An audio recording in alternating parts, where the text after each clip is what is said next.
आणि ती आजी आजोबाकडे गावी पोहोचले. तिथे नामाची मुले आतुरतेने वाट पाहत होती. काय मुलांची नुसती धमाल, आंबे, कलिंगडे, ऊस खाणे आणि विहिरीत पोहणे असा मुलांचा कार्यक्रम निश्चित राहायचा. असाच उन्हामुळे आजी त्यांना दुपारी घराबाहेर जाऊ द्यायची नाही. दुपारी मुले घरातच काही नाही खेळ खेळायची. अशा एका दुपारी मुले लपाछपी खेळत होती. अदिती राज्य होते. ओटीच्या खोलीत लपायला गेली.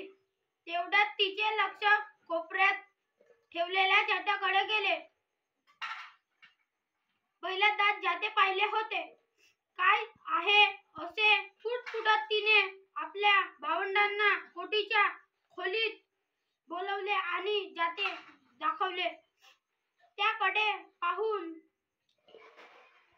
जात्याने समस्त केले.